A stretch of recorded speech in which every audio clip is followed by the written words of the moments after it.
Hello and welcome to Dinis Guarda, Cities ABC Open Business Council YouTube podcast series.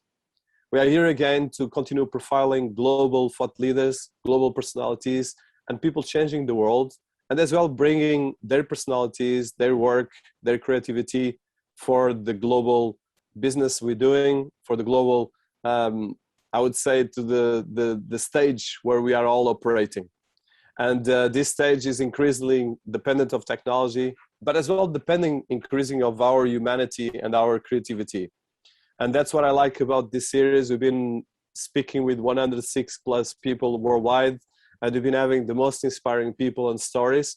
And it's all about people. It's people that are getting out of their comfort zones, people that are very special because they are successful normally because of their work, but as well because of their persistence and their capacity to go and do different things and take it out of the box. And that what brought me today to have this interview with someone that I really like and respect, with Susie Wang, that has a very big corporate role, but Susie is very special because she's not a conventional person you can put in a box. And although she represents the corporate communications and as well a lot of activities in terms of social media and communications at one of the biggest global tech brands, that is Huawei. And of course, it's a brand that in itself has a lot of things, both from its powerhouse, from its trademarks, and as well from the IP that has been creating, and as well position the technology in terms of shine and the world. But today we're going to be talking about the person. And this Susie Wang that has a background particularly interesting, both in studying around the world, working in different positions, and of course leading a company that is not easy, the work that she's doing, especially leading with a lot of geopolitical issues, but as well with people.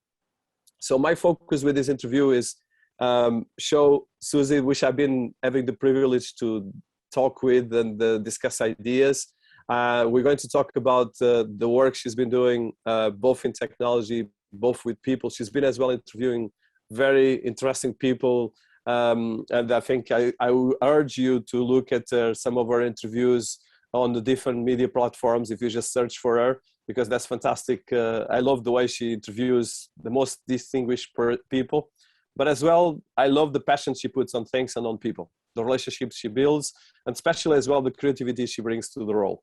So we're going to put a bit of a bio as well about what she did, because she has a substantial corporate background. Of course, just the fact that she's leading one of the biggest brands in the planet, that's already an achievement. But as well, in terms of what she's been doing, is she's probably, that part is not so well known, but there's all the work she's been doing, engaging with different industries, working with different representatives, working with universities, thought leaders, influencers, and a lot of very interesting people that sometimes people forget on that level. So that's kind of for my small introduction. As well, I love her energy and attitude towards the world. So Susie, welcome to our series. It's a privilege to have you here.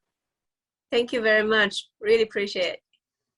So Susie, I want to start by, I know that you have quite a unique background and education, because you study from China to UK to US and Canada, and you have as well quite a broader understanding of society. I think for us in Europe, where I am based in London, sometimes you think about 1, 2 languages. In my case, I go to 5, but I know that in China, you grow up immediately with 2, 3 languages. Then having all this culture and as well studying in different things is really a big thing. So I would like to talk about this background and some of your studies and background to start.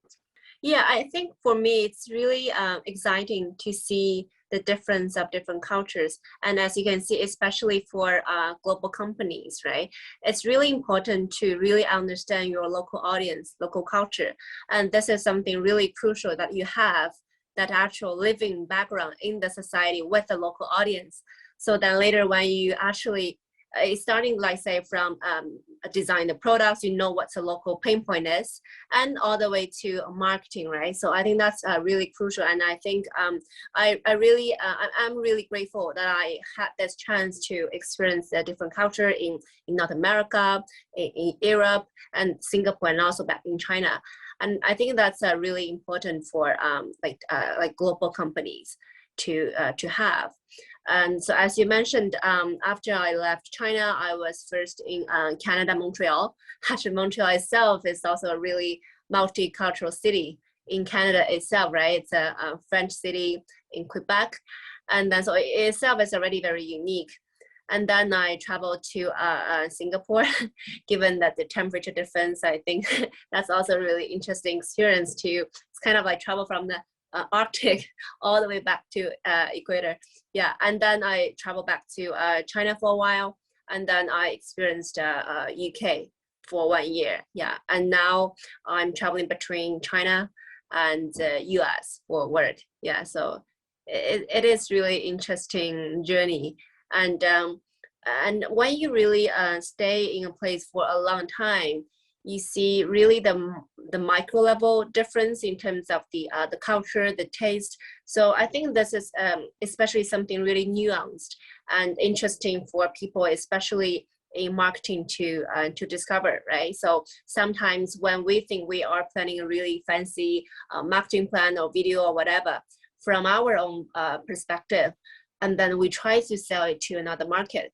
But sometimes there is that mismatching, right? We don't even know that we are actually creating something that's not even considered in their culture. And I can really feel that now, especially say Huawei is a global company. And then, but everything is more, I think, more nuanced when you're actually in that society with your local audience. Yeah. Yeah, and I think people misconcept that, because I think especially we are in a very geopolitical world, but I think right now we have a kind of a new kind of, if you look at the different, especially the last 50 years, there was a lot of powerhouses. There was the US versus Europe. Now, of course, there's Asia that is leading by far the world economy. But yeah. Asia, it's quite unique, because I love the Asian culture is that you guys have thousands of years of history. And sometimes there's a huge I think it's kind of a misconception of looking things from one kind of close angle. So I think this is one of the things that I would like to touch that. So from you being educated, and as well for us, you studied in some of the top universities like Oxford, and you've been involved in a lot of different things. So what would be, let's say, from a Chinese young leader and from a generation that was that leapfrogged the entire history of China, especially in a lot of ways, because China right now is the major power, economical and technological, in the world. But how do you see, especially, what were the main challenges you faced from your education? And I know that, for instance, studying in China is very demanding. There's a very sense of academic background, discipline. But then when you go to Europe or actually Canada, like you mentioned, as a completely different way of looking at things and looking at cultural, even the way we work, it's completely different. So I would like to touch that part and some probably ideas or stereotypes that you went through, and some notes as well. Yeah, I think talking about challenges, and as you just briefly mentioned, I think one big challenge and also a very interesting experience is this idea of, as you said, a misconception, not necessarily stereotype, but like when we as outsiders perceive and try to understand certain technology or habits or interests from another culture, right? There is some misperception. Just for instance, when I was in UK, and when we observed the rapid development of digital development in China, the different apps, no matter it's WeChat or TikTok, right, or all the live streaming app, people think it is really like unbelievable. But also in terms of the value, the social value of technology, there can also be some misunderstanding or some mismatch here. Say WeChat, right? For sure, you travel a lot within Asia, and we all know like it is like a super app, like really convenient for people's life in different perspectives. But in a more conservative angle, say within Europe, when people haven't had the chance to actually use it to benefit their daily lives, they may think like probably not necessarily WeChat, but things that's like super app like that, it may be something like probably a bit scary, and we don't really know the value of it, may have different critical or concerns about it. So I think that's a challenge. We not necessarily for WeChat, but for a lot of tech companies, we need to build that bridge for people to demystify some unnecessary concern about new technology, right? It can be a new platforms, new technology, 5G or AI. So that's something I think a big challenge for international students, and also for you and me, people who work a lot with tech industry, to really demystify those unnecessary concerns, and to really make people understand the actual social value for people, right? It can actually help. It's really important to have some concerns, right? But it's also important to take it from evaluate from both sides. Yeah. Yeah, and I want to touch one thing. So one of the things I love about Asia is the sense, especially China, is the sense of history, but the sense Yeah. of technology as well. So you mentioned, of course, and you are of course working in massive technology companies. That at the moment, China by far, in terms of society, is using technology, I would say 10 years advanced to the rest of the world. Yeah. Because, for instance, the payments, you mentioned WeChat, that is far more advanced than a lot of different platforms. But you have as well the cultural nuances of the language, the cultural nuances of the way you look at society, and as well, especially the way you look at entrepreneurship. So from that angle of being a business in China, looking at the different layers of technology and layers of society and culture versus working with the rest of the world, what would be like the main things that you've been finding? Because of course right now you've been working probably uniquely with probably like 100 countries for your work or more. And I know that this is kind of course, for instance, I lived 6 years in Sweden. And I remember that, for instance, as Portuguese, partly, I'm Portuguese and a bit French, is that if you raise your voice, it's seen as kind of something of disrespect. Yeah. But if you are in Spain, raising the voice is completely not normal. So that means this kind of nuances are very important. So Yeah. I think, I don't know if you want to touch this, because I love all these different things. And this is more important than ever in technology. Because of course, we might just go right now, and at the end of the day, we are going to sell AI solutions, we're going to sell software or cloud computing solutions or phones or whatever the thing. But in the end, they were selling this to people, and we have to adapt it to people. And what I admire about what you guys have been doing, and I'm talking about now China in general, is that in the space of 10 years, it leapfrogged all the rest. And that was done because of a lot of dedication to work, scientific approach, and as well persistence. And sometimes we underestimate that, and this is really very impressive. But I would like to touch, how do you see these nuances specifically on the culture and technology and digital? Yeah. That's a good question. And I think there are 2 points really important about this question. One is we need to think and create design from the local perspective. There's no one size fits all, right? For technology, for culture, as you said, it's very diverse, very nuanced. So there's no one size fits all, especially for technology solution. And the second point is actually, on the other hand, while we plan from the local perspective, as I said in the point 1, we also need to remind about the demand that local people also themselves haven't realized, so they may think they don't need it, but actually there are demands and room for improvement that we can actually remind them, say digital divide. Before, because of all the so-called CS or whatever, that we think like digital divide, those issues are only for developing countries, for Africa, right? But actually, if we boil down and we uncover the truth, it is also a really crucial problem for Europe, for US, right? There are maybe even more rural areas that are not connected in US, in France, right? So that's some problem that even local people in urban areas are not realized. And also talking about, say, 5G, we probably don't see the correlation between 5G and, say, agriculture, healthcare. We take them as traditional sectors. But we all know, as you know that very, very well, 5G can really dramatically improve the productivity of all these so-called traditional sectors in developed countries. So I think those 2 points are really important when we try to bring new technology to different countries with different cultural background. One, we need to consider actual local demands. It's not like we sell things that we think that works. That's no one size fits all. But meanwhile, we also need to remind them there are demands and potential room and gap they haven't even considered. Yeah. No, and I think this is really a very important thing because, of course, 5G and technologies like the ones are actually spinning off the possibilities of taking, first of all, the AI that we are trying to dream, but as well the practical things of Internet of Things and a lot of things related with that.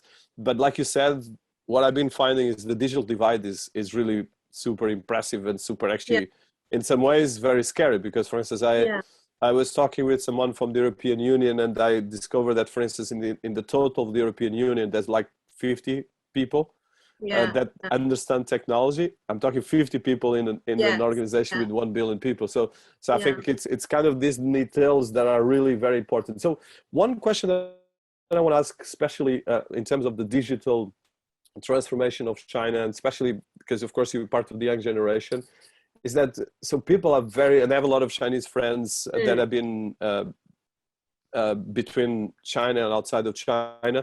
Is the digital really component, but as well the level of professionalism of people and as well competitiveness. So how do you see specifically the way your generation and even the young generation of China uses technology? Because I'm talking the way on the day-to-day. For instance, I know that in finance and technology, China is leading the world. Now we even have the digital currency, but just from that angle, because of course you have one of the biggest mobile operators and phones and brands in the world as well that you've been dealing with. But as well, how do you see the difference of using technology? Yeah, I do notice some really vivid differences. One is the evolution is really fast, right? Like the live streaming app, that was already 2 or 3 years ago, and by that time it was like a big thing.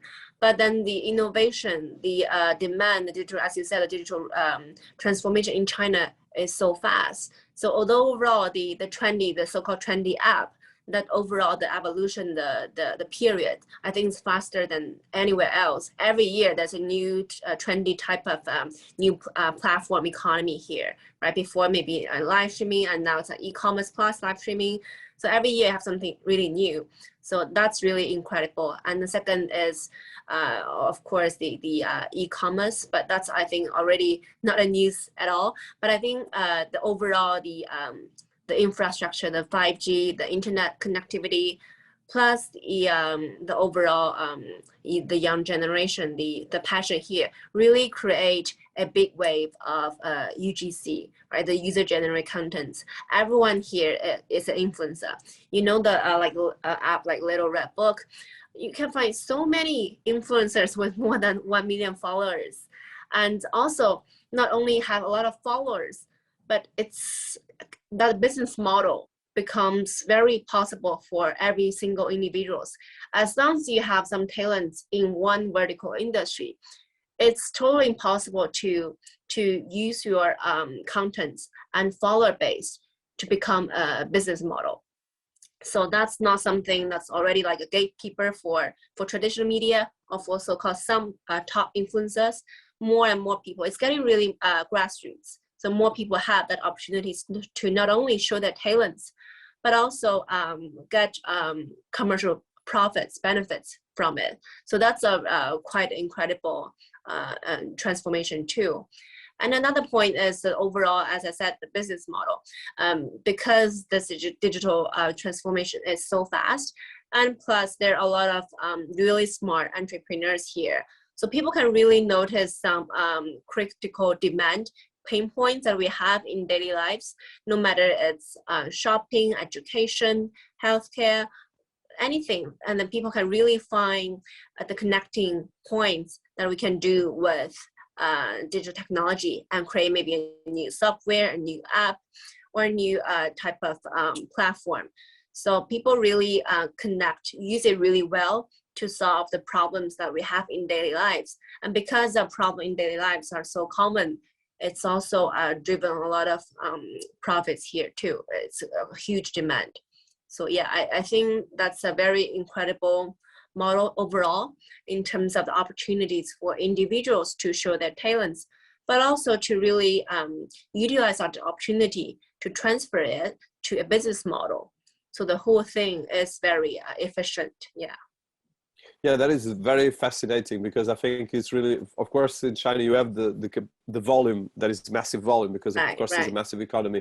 But what I've been feeling as well, dealing with a lot of Chinese influencers and leaders and investors, is the sense of first of all, a very strong sense of business ethics that are very different. Because I think in Europe, for instance, we're not entrepreneurs at all. I remember that even me, I'm the son of a small entrepreneur.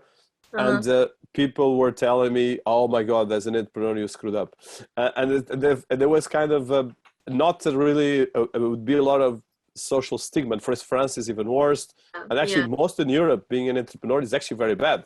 It's not being so. We demystify this, and I think so. I want to touch one part on this part of the influencer. I know that China, like you mentioned, has a lot of super influencers. It has a culture right now that is really dynamic. For instance, I think in terms of e-commerce sales is the biggest in the planet. And you have as well like the Black Friday day in China that is much bigger than the Black Friday in the US. But for instance, from these influencers, and you are with a fashion, I'm sure is a fashion dress from a Chinese fashion designer. Is that so? Yes. So can you tell us who is? Just for me, I want to touch that angle, your angle of the fashion and the relationship as well with fashion designs, but as well that part with the influencer. But I want to start by that. Yeah, actually, as you notice, there are a lot of really talented Chinese designers, and I think, and it also really break the norm of fashion industry, right? We are not just following the pattern of big brands. Everything has their own special cutting to represent the style, the vision, the cultural vision that the designer wants to deliver to the public. So that's something actually really unique, and I think it has been underestimated too.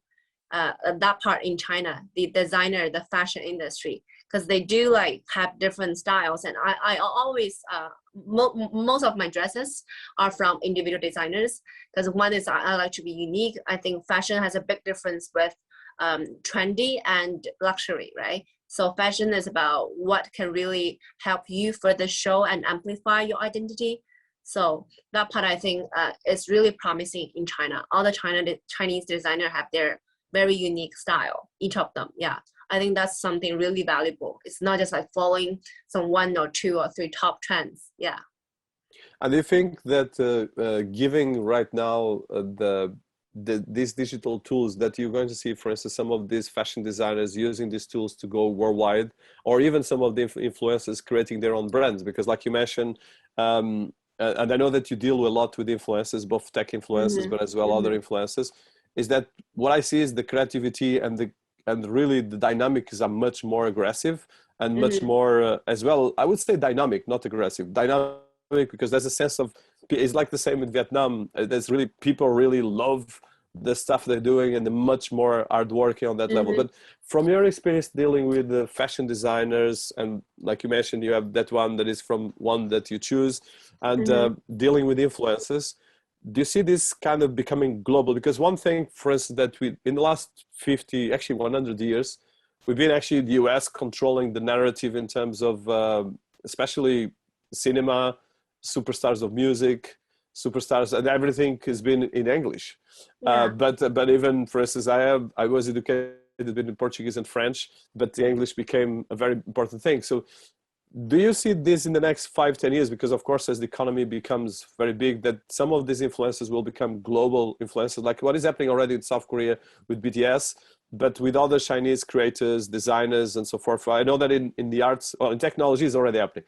Technology and finance, China is already leading. But I'm curious to see from that angle, and especially from your generation, some of the people that you see coming out that you think are going to be interesting, and your views on this. Yeah, absolutely. Actually, I really want to use this opportunity to make people, help people pay more attention to the fashion industry in China. I think it's a super promising industry, and because I also had a lot of background with like the other top brands, the luxury brands, so-called luxury brands. But you see, like for a lot of designer dresses that I wear, say from Chinese designer, when I walk like in New York or Paris or wherever, even just strangers on passengers, right? They say, wow, that's just excellent, so unique, you know. So I totally see the market, and that's something like even you walk to like the Fifth Avenue, you cannot buy it with $1,000 because the design is unique, you know, because that's something I think, as I said, it's really breaking the bottom line, the level of the so-called fashion or the trendy season that has been defined by that few luxury brands. And I think by having influencers, global influencers, and digital platforms as the transition, as the bridge, it will be a really promising and global opportunities. Yeah. And I think that is great. Yeah, it will open a lot of new doors. And I want to touch right now on TikTok. So because TikTok is probably right now the biggest export besides all the different things that you guys have been doing.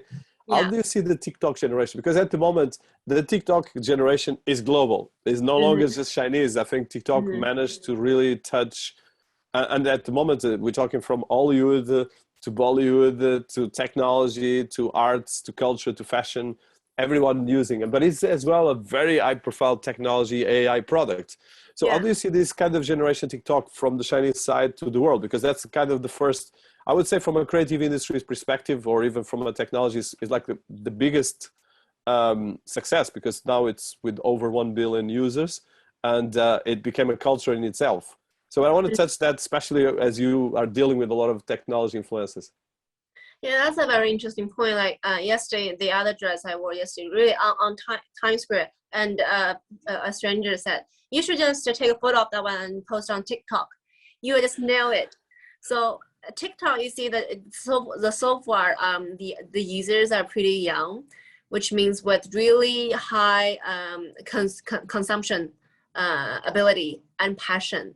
So that's a platform I think really crucial for the so-called some new commerce brands, not just fashion, but really some new innovative industries, consumer products that can really use different ways of marketing, right? Not like traditional marketing, use advertisement or traditional media. TikTok can really be their main platform to leverage on and to use creative ways of marketing to show their uniqueness.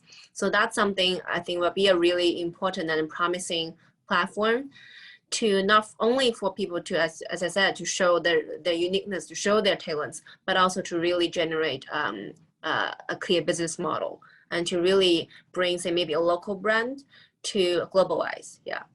No, and it's really, I love TikTok, and it's funny because if you take out of, I'm actually still learning, but what I'm impressed is with the technology achievement and UI UX. I think in terms of UI UX, and actually the same, even independent of all geopolitics, that the UI UX coming from Chinese brands is really impressive, because it's not easy to keep. And of course, although we have still the Apples and all the stuff, it's really, you cannot just put everything in one box. Yeah. So that brings me to my next question that is related with your series. So you've been doing some series that is Great Minds Talk. Actually, I love the series. Can you tell us about this? Because you're putting a lot of different personalities.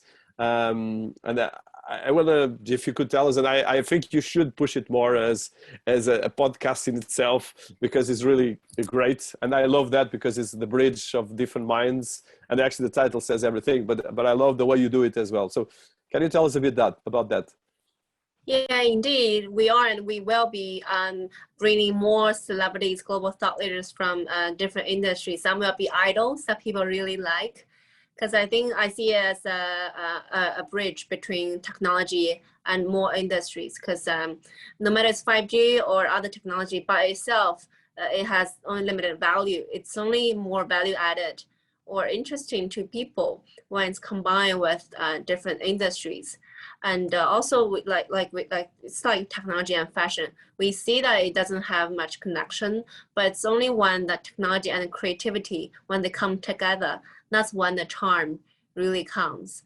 So that's something that I really wanted to do through this series as well, by bringing the people from different industries and the celebrities and idols that people like in different countries to bring some different touch to technology. It can be actually more more human connected. Yeah. And I think it's really, well, if you look at technology and well, fashion is the second, I think the second, one of probably, well, I think around the second industry in the world, and has a huge amount of technology now.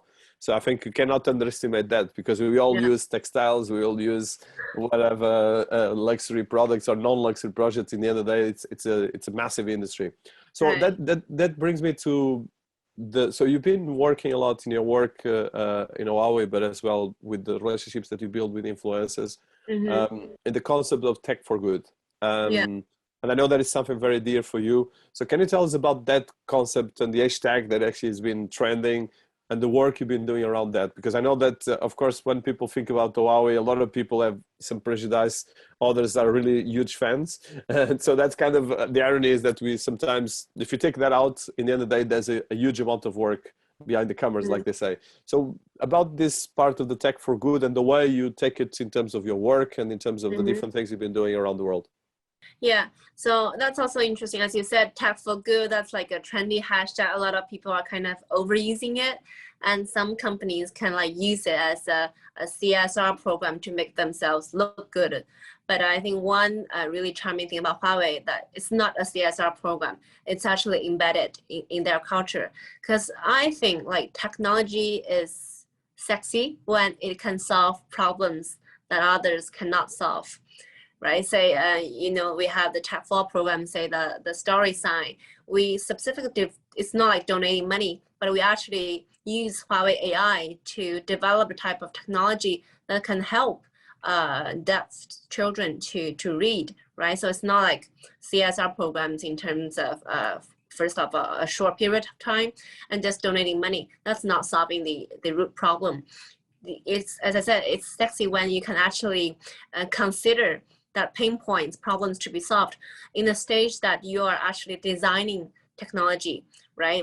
All the way back to writing a code to make sure that how your design, your software, your hardware can help people to be more inclusive digitally. So I think that's the really interesting part. And I think that's something that more tech companies should consider. If you really want to make impact, it cannot be like a short-term or so-called CSR program. It has to be embedded in your whole corporate DNA, or especially if, say, from your CTO level, to make sure when you design a piece of new to consider the so-called marginal groups or people who need to be helped in order to alleviate the digital gap. Yeah, so it's not something that's a slogan or a short charity program, something like that. Yeah.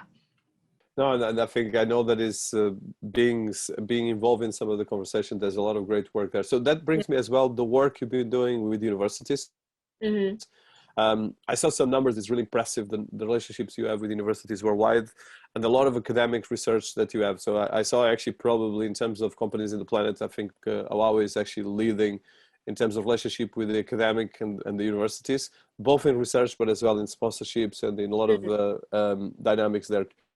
So can you tell us about that? Because I think it's one area that is not so well known from the work of Huawei. Yeah.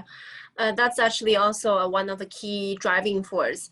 As you know, like say every year, no matter the business is good or not good, we always put at least 15% of the profit into R&D, and a lot of that goes to basic research, academic research. And it's interesting, like say during the really tense the so-called US-China tech war, I remember in an interview when people asked Mr. Ren, what's the biggest problem you have concern about?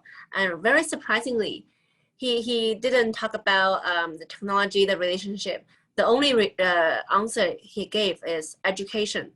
Yeah, because he see that the whole geopolitical issue or whatever will hurt the academic collaboration, because that's really the driving force, not only for Huawei, but the new so-called innovation 2.0 for all the tech companies, because that's the fundamental, the principle, the driving force that really comes from laboratories, from university level.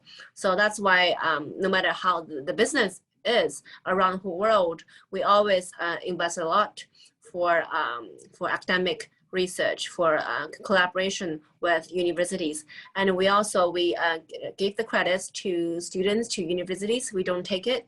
So that's something that's also like a win-win between us and the universities too. And meanwhile, we also have programs like Seeds for the Future in terms of bringing students to actually experience Huawei, to experience digital development, digital economy. Yeah. So that's actually a really key part for us. No, and I know that is a very impressive work. Mm-hmm. I think the quantity of universities that you have involved, I think it's really important to highlight that in itself. And there's a lot of research coming out of that that is really impressive. Yeah. So I want to touch one area in terms of, and I know that we're passing almost 1 hour, so I'll try to be conscious of your time. So it's been going very fast. One of the things that I know that you guys did that is really impressive is some rankings about digital transformation through the Huawei working with a lot of different countries. So can you tell us about that? Because that is something that I really love myself. And to be honest, the work you did is really particularly interesting. So because you have a Smart Cities Index, you have a couple of different things that is, for instance, the Smart Cities Index in itself, it's really very impressive. But you have as well digital transformation areas of rankings that are really very cutting edge and really very good, very well done. So if you could tell us about that. I think you can see that no matter it's 5G or AI, we all know that by itself, it will not assert its value, its impact that much. It's only when we can apply technology with industry know-how, right?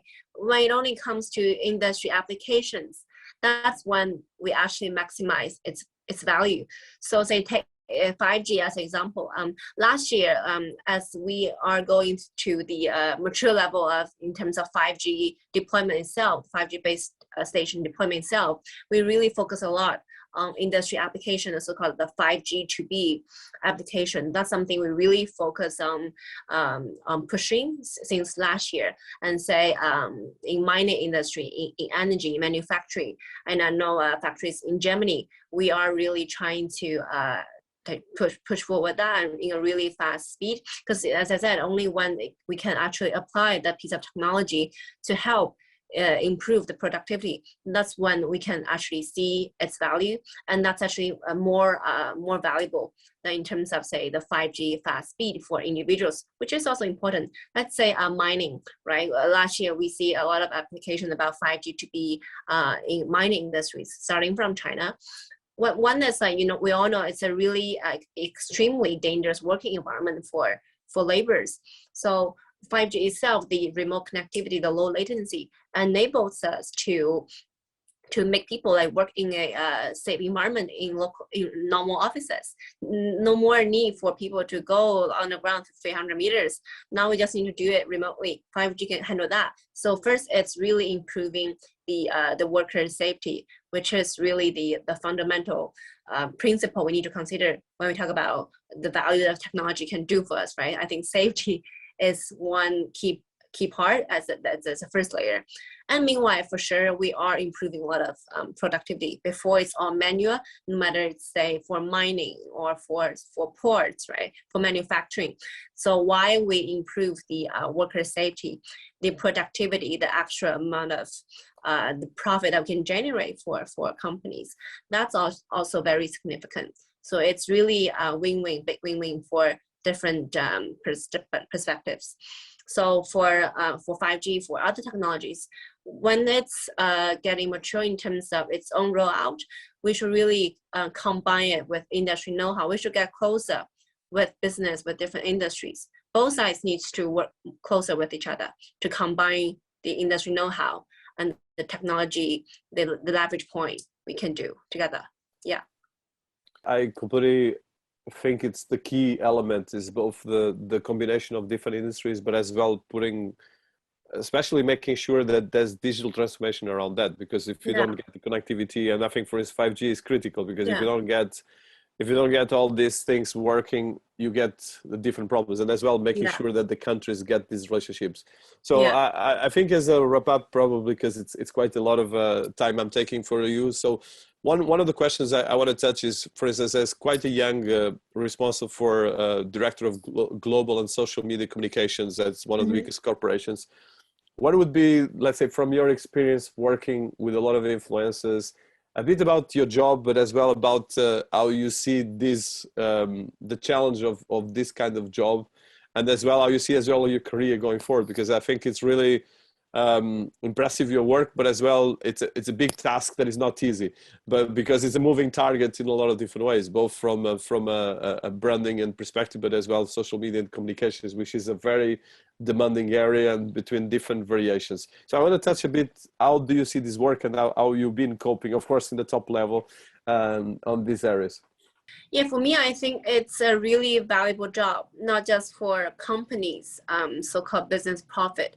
I see it as actually it is a very socially valuable job because we are making an impact together to amplify key message that's worth getting heard by society in general. You know, like we have this Trust in Tech campaign going for like on annual basis. So it's not about just for branding for Huawei. It's more to really to build trust about technology in general for the whole industry, right? We all know like during the pandemic, a lot of mistrust, a lot of deglobalization. That's not hurting one single company. That's something critical for the whole industry. So I see that's actually very socially valuable because we are working together to amplify the message that's actually important for people to get to in general. That's one part. And also another point I think is very socially valuable because we get to amplify the underestimated, the ignored topics, right? Say we all mentioned digital divide, say in developed countries.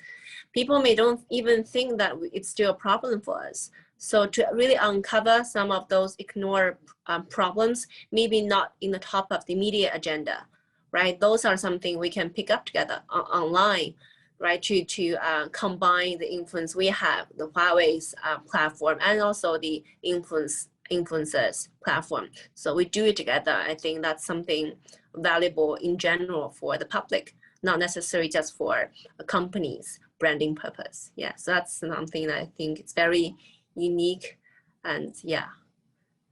And No, it's a key element as well.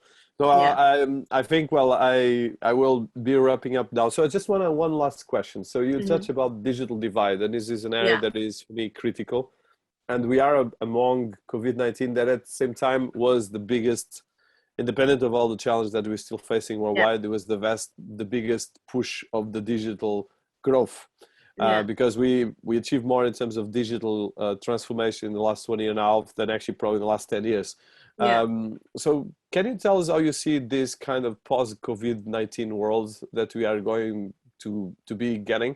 And as well, I would say that the digital is going to be much, much bigger. You mentioned 5G, but I know that you're working already in 6G. So that means the digital of the metaverse and the gaming and all these things are going to become much, much bigger. And for instance, like in China, that you guys almost don't use paper money. You have already a lot of different things. And as well, a lot of the work you're doing is to create this infrastructure with countries, with solutions.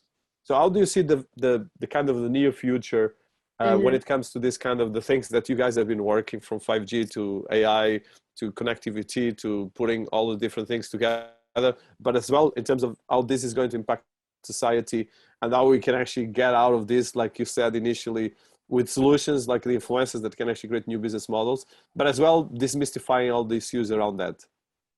That's a good point. I think this pandemic, that's such a huge human crisis, really helps us to get aware of more problems, the gap we need to improve using technology. So I think that's a really crucial point, right? No matter it's digital divide issue, right? Only because we have to do everything online, now we see the digital divide about in terms of how many students, how many kids cannot get online because they don't have the access to the hardware itself or don't have the digital skill. So this big crisis really uncover a lot of problems that we didn't notice before, right? Also the so-called the digital divide in terms of the rural divide, the connectivity issue, that's one part. So the importance of infrastructure, right? We see that in US, in many countries, this pandemic really reminds the countries, the governments to put that as a priority to digital infrastructure. So that's one part. The second part is also it really uncovers and creates a lot of new demands that we didn't notice before. And I'll say, as I said, the 5G to be application in mining industry, right? We see the importance of human safety, which we didn't consider as a priority before. And now there's such a huge and tragic pandemic crisis also reminds us the importance of that part. And the third part, I think, is really the longer term, the vulnerability of human in general. So we know that, say, this year, the low carbon development, the sustainability, the climate change is becoming the top priority agenda for many countries. And I see pandemic is a big push for that. We really see there's a longer term issue that we need to prevent in advance. And the role of technology can play in it. As you said, the 5G and AI, how we can really lower the carbon footprint in different industries, and technology for sure has a big potential in different industries. So I think those 3 points are some big breakthrough that we got to move forward from this pandemic. Yeah. So I have one question just on that level. So ESG is right now on the agenda of all the biggest corporations, and you mentioned carbon neutral. Actually, I'm working a lot on studying ESG. And actually, I'm in a project with the University of Oxford. So how do you see this when it comes to big corporations like yours? So you see this as kind of creating like a global standards for ESG, especially for carbon neutral? Because at the moment, it's very subjective.